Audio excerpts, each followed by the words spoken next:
how'd you do? I see you've met my faithful handyman. He's just a little brought down because when you knocked, he thought you were the candy man. Don't get strung up by the way I look. Don't judge a book by its cover. I'm not much of a man by the light of day, but by night I'm one hell of a lover.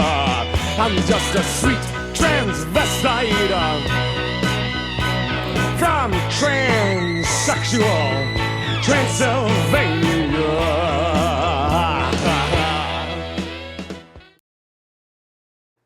Hello everybody! Do you like my robe? I got it at Comic-Con. It's Harley Quinn. Ooh! And yes, I am wearing a shirt. Not gross. Start off with some moisturizer all over my face, and then find a super light foundation and apply it with a sponge. Or just with your fingers because you don't feel like using a sponge. Put that all over your face. Oh, my hair is beautiful today. Wow, can't believe I'm... Ooh. Blend and blend it all in until you look ghostly white. Or not so ghostly white because you're actually super pale in real life.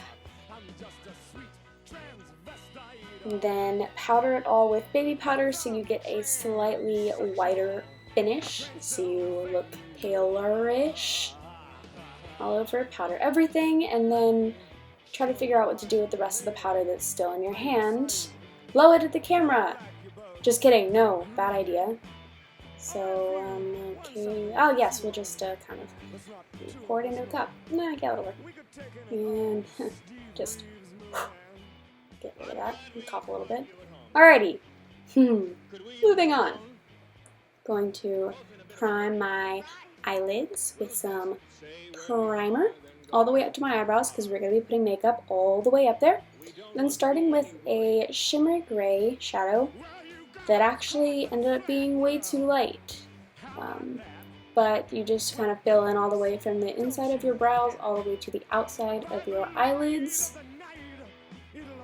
And here you see I add a slightly darker gray color to my eyes, and it matches Furter's much better. So I'm adding that all over where I just applied that silvery gray color, all over bringing it into my nose and out to the outer corners of my eyes, all the way up to the eyebrows.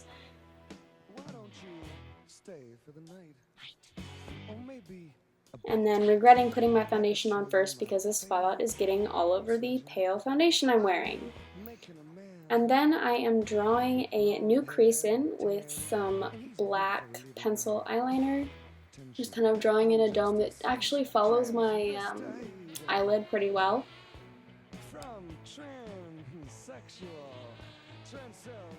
Should look like this. It's really cute. And then I'm also lining my upper lash line. And then filling in that new eyelid section with a darker black than I was using on the rest of my eye. Not completely opaque, but much darker than the rest. Full, yes, there you go. And now I'm going to take that same dark black eyeshadow and kind of outline the gray that I have all the way from the outer corner of my eye to the end of my eyebrow, and then fill in my eyebrow just a little bit. And then blend that out really nicely so you have a gradient from the black to the gray on the rest of your eye.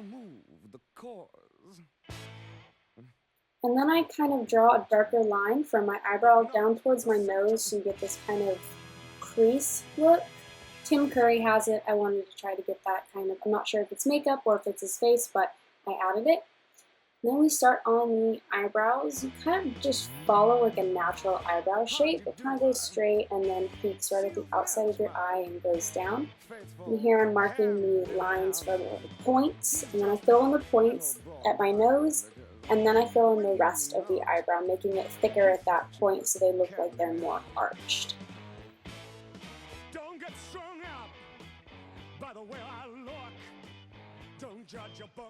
Frankenfurter brows, yes! And then I'm redefining that little crease line that I've made and filling in my inner corner a little bit more.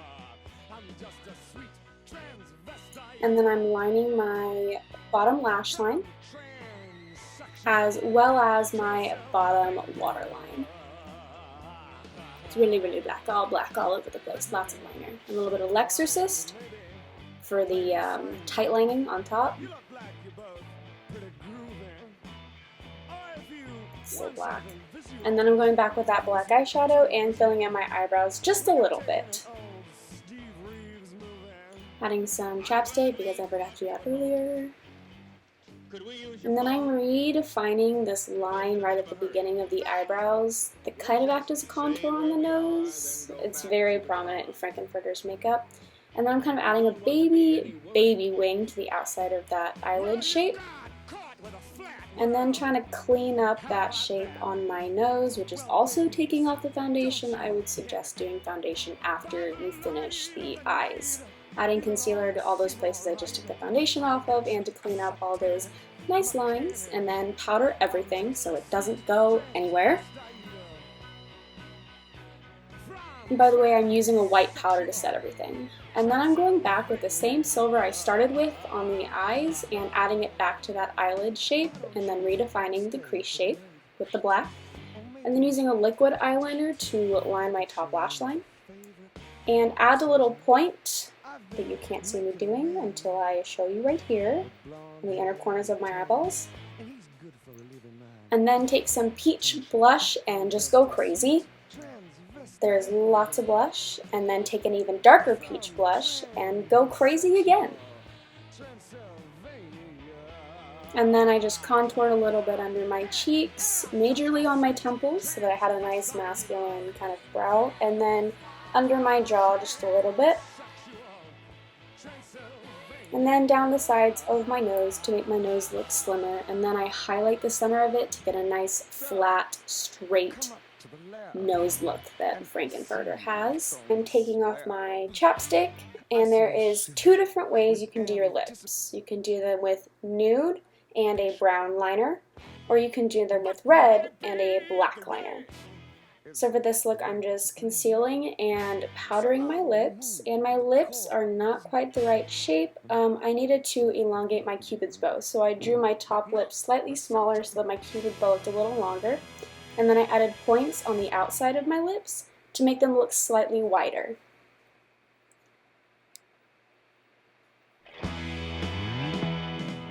And after lining, you just fill in with your lip color, and then I used a liner that was the same color to fix any imperfections and fill in any gaps that I had missed with the lipstick. There's the first option.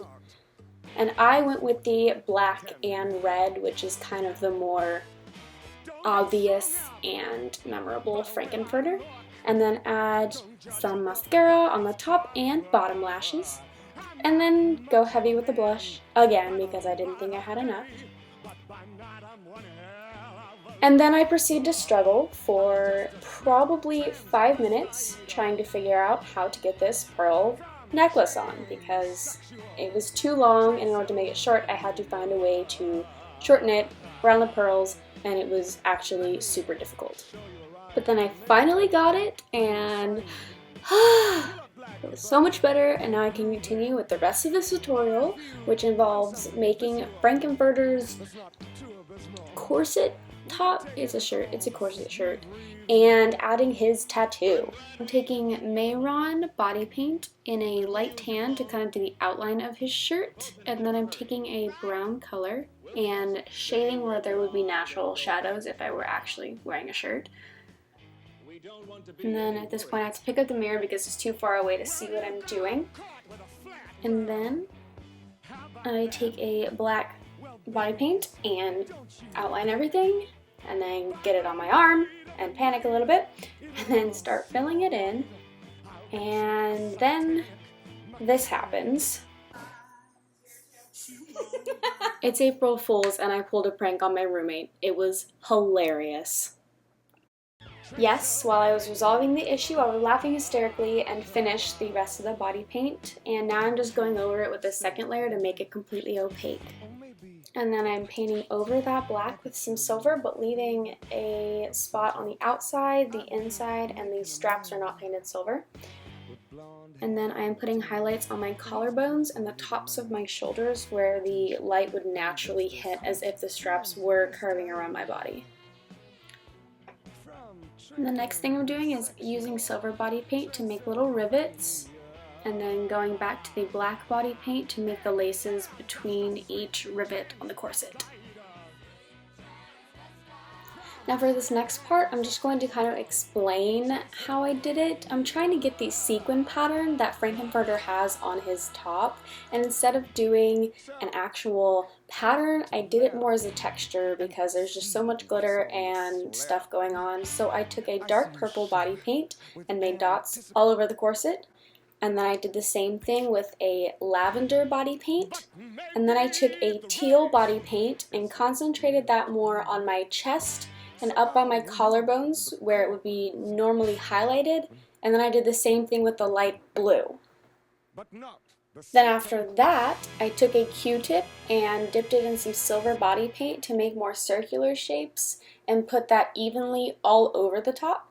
And then took the same Q-tip, which still had a little bit of silver on it, dipped it in the black, and then concentrated the black on the parts where I didn't have my highlights, just so I had more depth in the sequin shapes that I had going on. Now on to Frank's tattoo. First I'm just drawing a red heart with body paint, and then I'm filling it in just on the outsides in like a flicking motion. And then I'm taking a light red and filling in slightly more, but leaving the inside having a little bit of white. And then I make the sword with black body paint. And I add a little circle and like a swirl for the handle. That was kind of the shape that I saw. And then I just kind of thicken the outline a little bit. And then I outline the entire thing with black body paint and a really thin paintbrush. And then add some little drops of blood. This next part's really hard because you're having to write the word boss backwards. So I was just using a reference photo and looking at how the letters were positioned on his skin as opposed to what the letters would actually be doing, because you're kind of having to write backwards, and in my case, also upside down. And then I'm just using a silver to highlight the sword, and then filling in the little drops with some red body paint. And after that, you are finished. How about that? Well, babies, don't you panic. By the light of the night, it'll all seem all right.